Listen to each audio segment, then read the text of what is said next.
Fala sócio, tudo bem? Vamos aí para a análise do terceiro trimestre de 2020 da M. Dias Branco. Lembrando que isso é um vídeo sem edição, num take só, então foca no conteúdo que é o mais importante, perdão por qualquer tropeçadinha, tá? Os principais destaques que a gente pode trazer aqui do M. Dias Branco, eles trouxeram números bem expressivos, tá? Bem interessante. Por exemplo, logo de cara que eles destacam um recorde trimestral de venda aqui de 2 bilhões de receita líquida, recorde trimestral, e lucro líquido cresce 97%. A gente tem que entender por que cresceu tanto, é isso que eu vou falar ao longo desse vídeo, tá?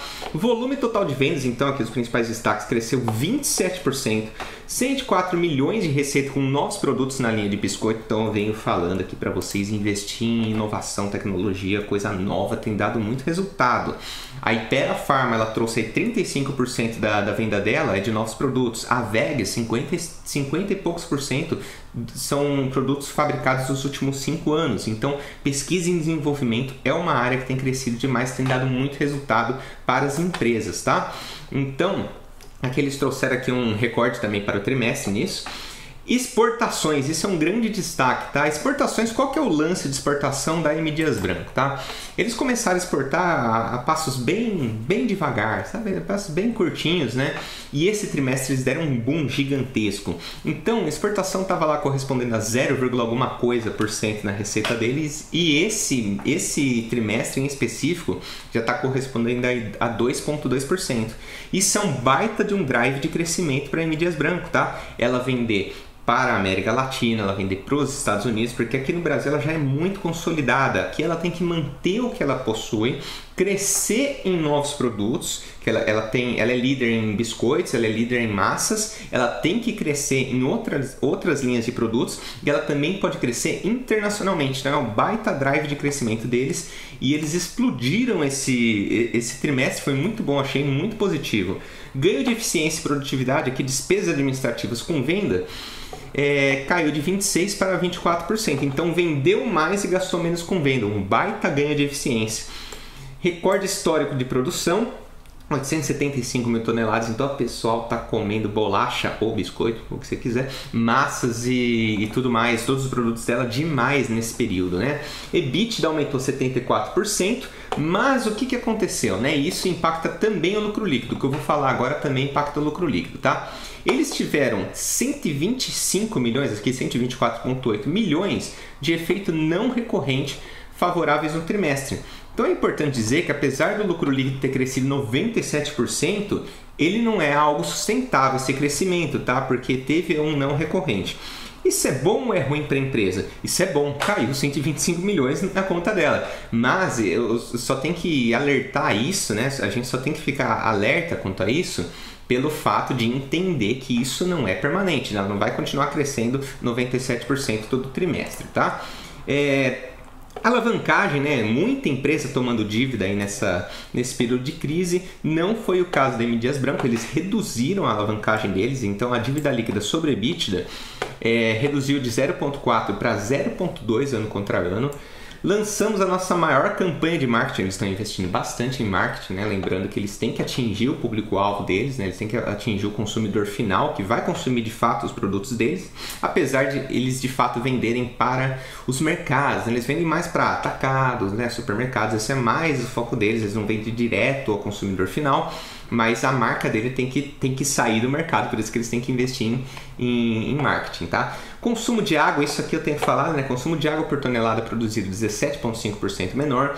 Geração de resíduos sólidos por tonelada produzido 10,4% menor. Isso aqui é eficiência de meio ambiente, né? Eles estão focados aí em trazer um melhor resultado de práticas ESG, que eu tenho comentado muito aqui. Vou deixar o link aqui para vocês darem uma olhada, é bem importante você saber isso, tá? Em resumo, o que está acontecendo? Empresas que têm boa prática de ESG, que é meio ambiente, governança e social, elas conseguem aumentar o seu valuation, elas conseguem melhorar o seu valuation no mercado, porque nos Estados Unidos isso já é uma realidade. Empresas de boas práticas de governança, boas práticas relacionadas ao meio ambiente, elas estão melhor precificadas nos Estados Unidos, elas valem mais. E essa tendência está chegando muito forte aqui no Brasil. As empresas já estão apresentando seus resultados e comentando bastante essas práticas ESG. Só que ainda não está refletindo tanto bastante no preço delas. Quando virar o holofote aqui no Brasil 100% para essas práticas, a gente vai ver, a gente tende a ver um maior valuation dessas empresas, elas se valorizarem por terem práticas ESG. Explico tudo isso nesse vídeo, tá? Mas fica atento que boas empresas estão divulgando suas práticas ESG, elas estão prontas para esse momento aí de virada, tá? Vamos continuar aqui. Então, um resumo aqui dos principais indicadores. O que aconteceu com a M Dias? Aumentou a receita em 30%. Porém, o custo que eles têm, o custo também aumentou bastante. Então, não necessariamente isso reverteu em maior lucro, tá? Eles venderam mais e receitaram eles venderam mais, eles receitaram mais, mas eles pagaram mais esses produtos também. Então, meio que equilibrou com o lucro líquido. A gente vai ver o lucro líquido sem esse efeito não recorrente, tá? O market share que mais me preocupou aqui, eles mantiveram o market share de biscoito, tanto no ano como no trimestre, né? Eles praticamente ficaram em linha. O que mais me incomodou aqui, confesso que, ó, se você olhar 9 meses de 2020, desculpa, contra 9 meses de 2019, em market share de massas, caiu 3,6%. O investidor tem que ficar de olho quanto a isso. Olha o lucro líquido aqui. Terceiro trimestre, 265 milhões contra 134 milhões no terceiro trimestre de 2019. Se excluir aqueles 125 milhões, a gente vai ver aí 140 milhões. Então não aumentou tanto o lucro líquido, mesmo receitando 30% a mais. Quem que está comendo disso? O custo dos produtos vendidos, que é muito atrelado à cotação do dólar, tá? Eles explicam isso ao longo do vídeo, ao longo do release a gente vai analisar aqui também, tá? O Capex se manteve em linha, né? Então disponibilidades caiu aí 47%, mas a gente vai passando isso aqui ponto por ponto, tá? Então os destaques aqui da receita, isso eu gostei demais, né? Eles têm uma estratégia de crescimento eles têm a área de ataque, área de defesa e área de exportação. A área de defesa é o market share que eles têm que defender no Nordeste, eles são muito fortes no Nordeste, então lá eles têm que defender o market share. A área de ataque é quando você sai dessa região e vai buscar novos clientes, vai buscar bater de frente com outros fornecedores, né? Com outros clientes, né? Vai buscar novos clientes. E eles têm a área de exportação, eles cresceram em todas as áreas. Eles conseguiram aqui 32% na área de ataque, que é Sul, Sudeste e Centro-Oeste, 27% na área de defesa, Nordeste e Norte, e mais 276% nas exportações. Apesar do número ser incrível, né, em termos nominais, não altera tanto, né? Se você olhar aqui variação na receita, você vai ver que apenas os 32% na área de ataque é 171 milhões, de defesa 274 milhões, e aqueles 276% corresponde a 34 milhões. É pouco, mas está cada vez mais se tornando relevante. E isso é o mais importante que você tem que enxergar como acionista da M Dias. Como acionista ou querendo se tornar acionista, você tem que enxergar que ela quer expandir internacionalmente. Quando a gente vai para os 9 meses de 2020, esse número já começa a se tornar um pouquinho mais relevante. Ela cresceu 309% em exportação, ela já está receitando aqui 109 milhões em exportação, que dentro de uma receita de 5,5 bilhões, não é quase nada, mas o mais importante é a mensagem, é o recado que eles estão trazendo maior representatividade. Esse é o mais importante, tá? Tem mais destaques aqui que eu gostaria de trazer para você. Receita bruta de exportação, olha o salto que deu, isso é o mais legal. De 2015 a 2019, você vê que cresceu 3 vezes em 5 anos, né? Em 5 anos cresceu 3 vezes o valor de receita bruta de exportação. E de 2019 para 2020, cresceu 3 vezes novamente. Então isso é um baita de um sinal. Destaques para as vendas de biscoito, massas e margarinas na América do Sul e biscoitos para os Estados Unidos, focando em mercados com maior potencial de expansão, como a América do Sul, Estados Unidos, África e América Central.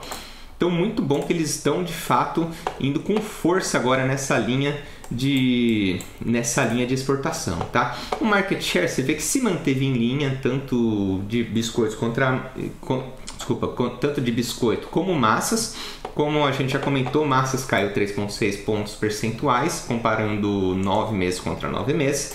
E a produção Caso você não saiba, a M Dias ela tenta sempre verticalizar a produção, porque ela consegue reduzir o custo nisso. Como ela trabalha com um produto relativamente sem diferenciação, tem a marca dela, mas se você está num momento complicado, você vê a marca dela, né, a super piraquê lá, a 1,50, você vê outra de qualidade similar por 1,10, você vai acabar levando 1,10, né? Você não vai comprar por 1,50 o pacotinho de bolacha ela só porque é piraquê, né? Dificilmente, num momento difícil, dificilmente você vai fazer isso, tá?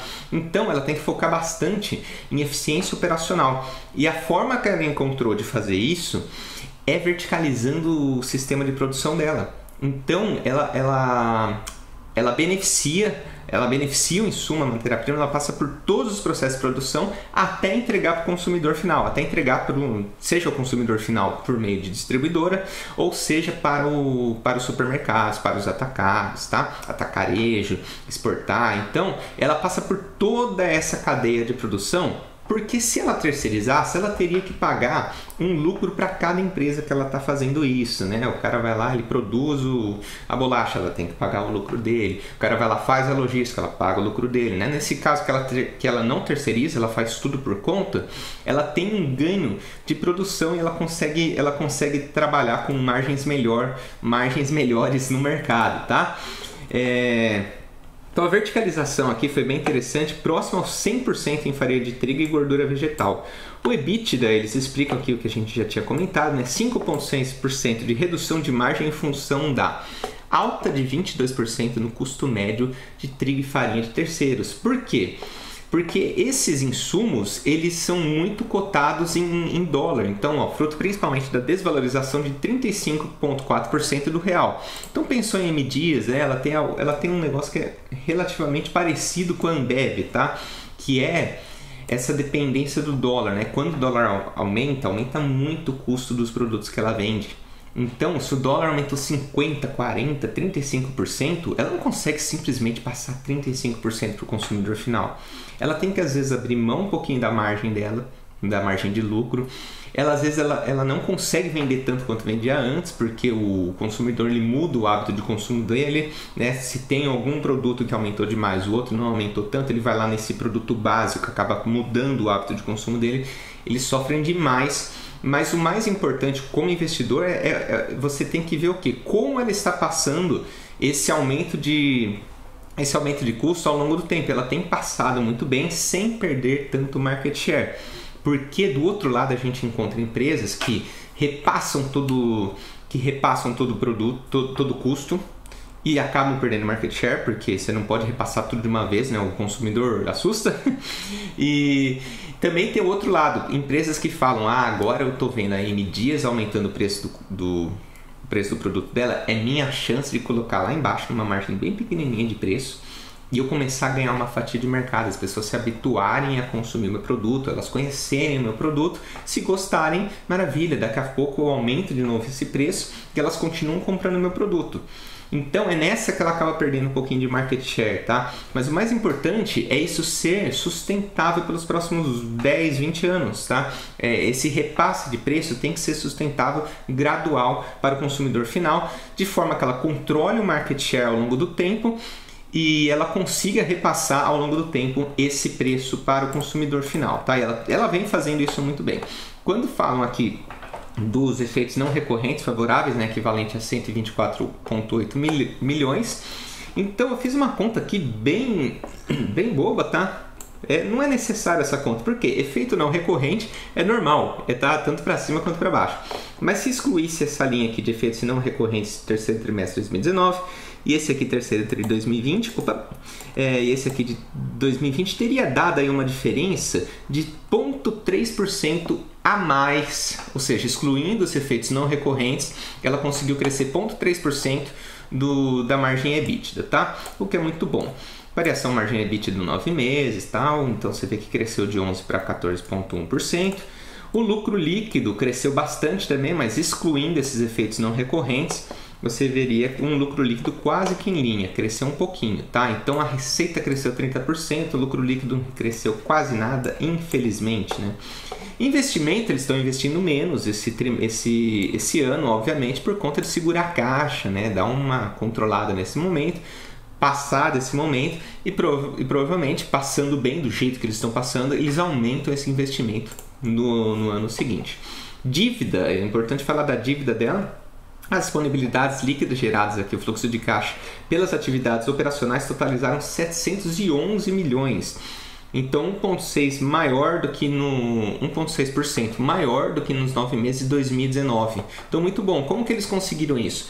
Redução de 3 dias no prazo médio de recebimento, então eles recebem mais rápido, e eles aumentaram em 9 dias o prazo médio de fornecedores, ou seja, eles melhoraram o fluxo de caixa deles, o capital de giro deles. Eles recebem mais cedo, eles pagam mais tarde, eles melhoraram a entrada de caixa na empresa. E eles encerram aqui o terceiro trimestre de 2020 com um caixa de 1,3 bilhão. Muito bom, né? E redução do endividamento líquido. Vamos dar uma olhadinha aqui, como que está a dívida dela.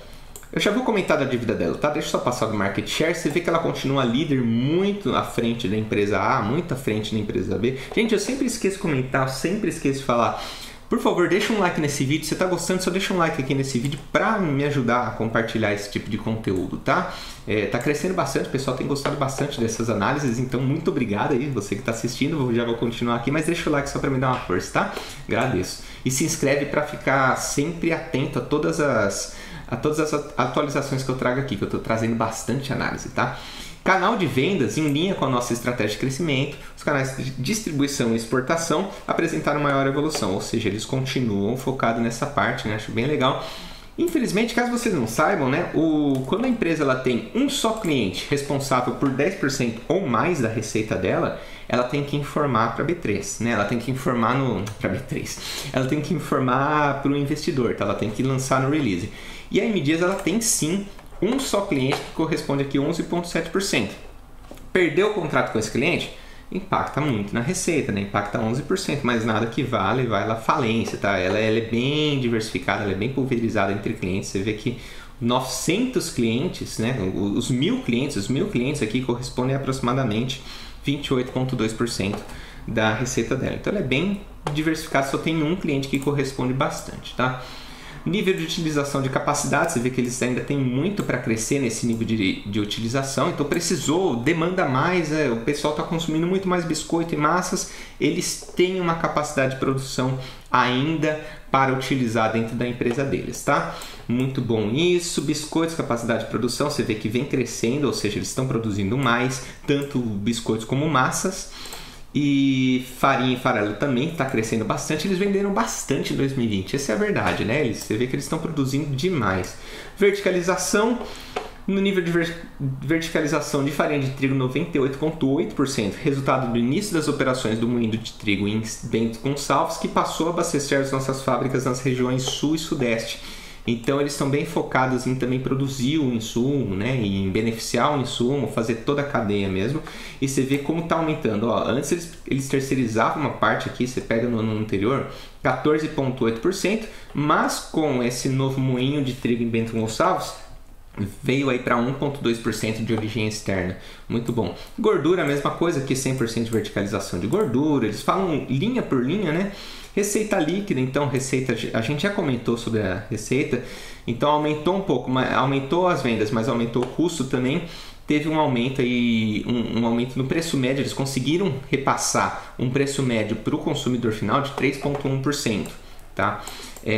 Vamos lá, investimento em marketing, cadê a parte de dívida, né, que eu queria passar aqui para vocês. A dívida é bem interessante, como que tá a dívida dela. Venda por região, caso você não saiba, ela é super focada aqui no Nordeste, 61%, né? Então você encontra bastante. Em segundo lugar, Sudeste, 25%. São bem fortes, né, no Nordeste, é legal. E eles têm benefício fiscal no Nordeste, tá? A gente vai passar um pouquinho disso também, bem rapidamente. Deixa eu mostrar que eles passam linha por linha, né? Linha por linha, eu quero ir direto para os custos. Custos é importante você saber, né? Como que os custos estão sendo impactados. No comparativo terceiro tri 2020, os custos dos produtos vendidos cresceu 37,9%. Então acompanha comigo, né?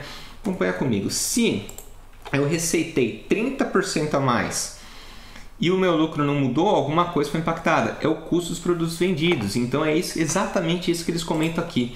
né, cresceu 37,9%, cresceu muito mais do que eles cresceram a receita, do que eles cresceram o volume, do que eles cresceram o repasse para o cliente final. Porque é muito complicado. Eles colocam aqui efeitos favoráveis, né? Maior diluição, como eles estão produzindo mais, maior diluição dos custos fixos em função do aumento de 46% no volume produzido, ganho com otimização, aumento da verticalização, isso aumenta também o ganho deles, mais os efeitos desfavoráveis, aumento de 22% no custo médio do trigo, devido à desvalorização do real, aumento de 47% no custo do óleo vegetal também, por conta da desvalorização do real e por aí vai, né? No acumulado aqui, os custos cresceram 27,7%. Daí eles vão comentar, eles vão apresentar um gráfico para cada um. Lucro bruto, por consequência, o lucro bruto aqui é o reflexo do custo médio das principais commodities. Brasil frente aos Estados Unidos, então eles só estão corroborando tanto que o dólar, né, impacta aí nos custos deles, né? Despesas operacionais, eles conseguiram uma queda aqui de 7,3 pontos percentuais, o que é muito bom para eles, né? Reduziram as despesas, aumentaram a receita, então as coisas só estão se encaixando aqui, né? Resultados financeiros, isso é interessante, resultado financeiro positivo de 30,5 milhões frente ao resultado financeiro, então mesmo com menor taxa de juros, né, eles conseguiram um resultado financeiro bem interessante. E os tributos sobre resultado, olha o tamanho do incentivo fiscal que eles têm no Nordeste, né? Para quem não sabia, eles têm um incentivo, um benefício fiscal no Nordeste, assim como a Grendene. Então, por exemplo, eles teriam que pagar 56 milhões de imposto de renda, só que eles têm um abatimento aqui de 30 milhões, né? Então é bastante o incentivo fiscal, só que eles têm que utilizar esse dinheiro para investimento no Nordeste. Eles têm que investir no Nordeste, eles não podem simplesmente distribuir esse dinheiro para acionistas, né? Eles têm algumas regras aí para aproveitar desse incentivo, tá?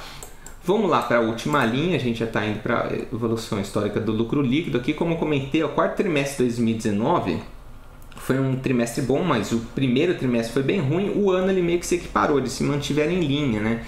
Agora, esse terceiro trimestre de 2020 ele deu um salto de novo, bateu o recorde, né, de lucro líquido por conta desse efeito não recorrente. O mais importante é que eles estão se mantendo mesmo com algo tão difícil. E por último aqui que eu queria falar com vocês, caixa, 1,3 bilhão, é isso que eles têm em caixa. O endividamento total é de 1,6 bilhão, só que essa dívida de 1,6 bilhão, de curto prazo eles têm 1,3 bilhão, ou seja, o caixa deles já paga a dívida de curto prazo. O caixa deles já paga a dívida de curto prazo, então eles estão bem confortáveis, bem tranquilos, não estão nada alavancados, né? Estão bem seguros, podem tomar mais dívida, seja para superar esse momento, seja para querer sair mais forte. O caixa líquido, então, deles acaba ficando aqui uma dívida, né? Uma dívida líquida de 255 milhões com uma alavancagem de 0,2 vezes dívida líquida sobre o EBITDA. Tá? Então, o resumo da ópera aqui para a M. Dias Branco, veja ela saindo mais forte dessa crise, porque ela tem ainda muito para crescer, muita dívida para tomar, se eles quiserem, se bem que não é o perfil deles, né? Eles são bem conservadores com a dívida. Eles passaram da crise de uma forma muito tranquila, porque eles vendiam um produto muito perene, eles estão num setor muito perene, que é o alimentício. Então, eles estão sofrendo ainda bastante com o aumento do dólar, mas estão ampliando demais essa parte de exportação, é um baita drive de crescimento para eles, eu quero ver eles crescendo muito nessa linha, tá? Então, estou muito feliz aí com o resultado da M. Dias, com certeza, tá? Se você gostou, deixa aqui o like no vídeo e deixa um comentário se você gostou do resultado da M. Dias também, tá bom? Sócio, muito obrigado pelo seu tempo e atenção disposta. Até o próximo vídeo.